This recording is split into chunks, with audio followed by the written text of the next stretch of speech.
Slave Zero X. This is kind of one of those beat 'em up like action fighting games kind of thing, if you could call it. Like it integrates parts of fighting game into a beat 'em up style game, right? That's kind of what these kind of games often do.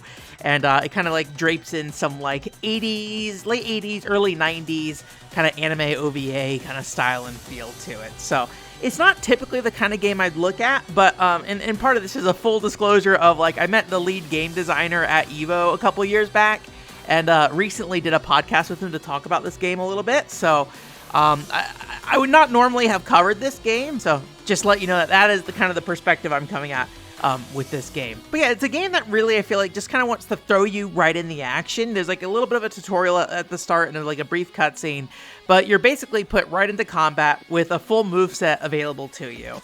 And as someone like me kind of approaches these games, typically I just kind of start with like button mashing through the most like basic enemies. And as I kind of button mash, I start to understand how the game's controls start to work and things like that. So this game is all about kind of like crowd control, and with the fighting game element in there as well, it's all about like juggling the enemies, and they can juggle you back as well. So it's it's kind of like not just that you can juggle enemies, but they can kind of juggle you around too. So you just want to kind of keep enemies in the air as long as possible. And there's also like a combo meter kind of aspect to this game as well. So up front, I think it can be a little overwhelming when you're like looking at like what the game allows you to do with the character. But in the tutorial itself, I don't think is like particularly great at kind of giving the player the opportunity to understand how this game plays. You kind of like sit down and read it, but I don't really have a lot of context for like how this character controls while I'm reading how this character works kind of thing. So but early on, I don't think it's really a big deal.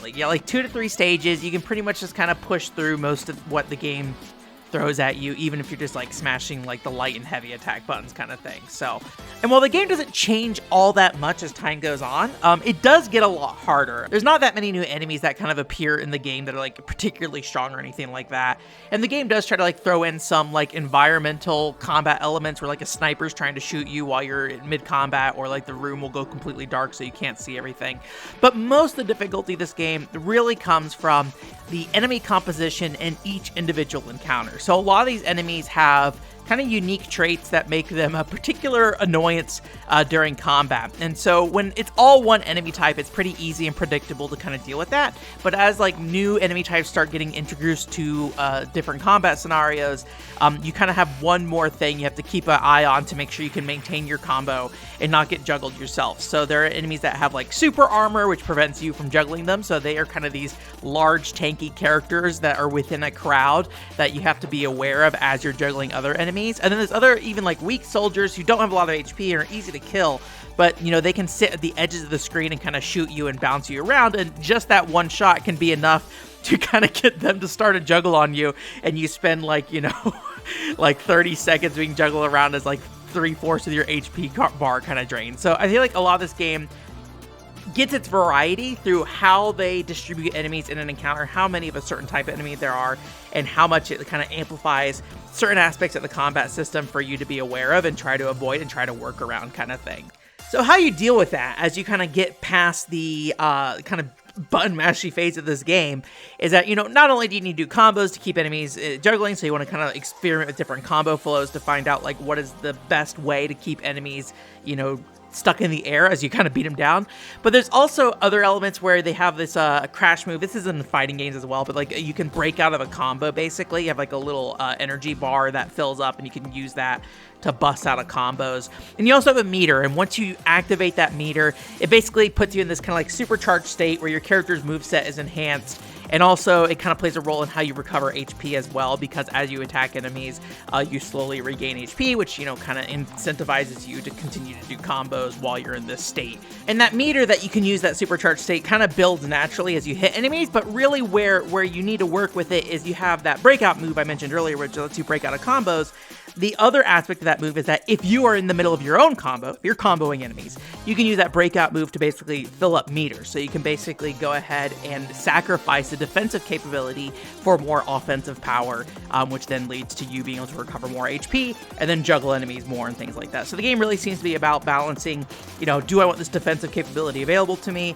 How much health do I need to recover? And then also, how can I keep this meter full so I can be in this super powered state, basically at all times. And once you're engaging with the game on that level, I think the game really starts to kind of balance out a little bit. It doesn't feel nearly as hard because you're kind of working with the game's full moveset, even if you are still kind of button mashy like I am.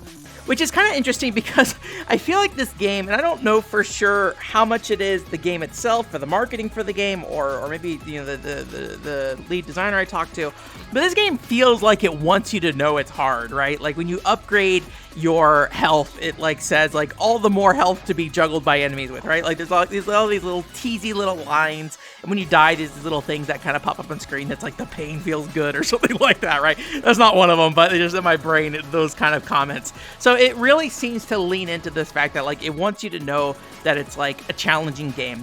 And I do think the game is a little challenging, but I think as long as you give it some time, you'll get through most encounters. Like even for me, like I could get through some boss fights in like 20-30 minutes, even if I didn't really know how to defeat a boss effectively.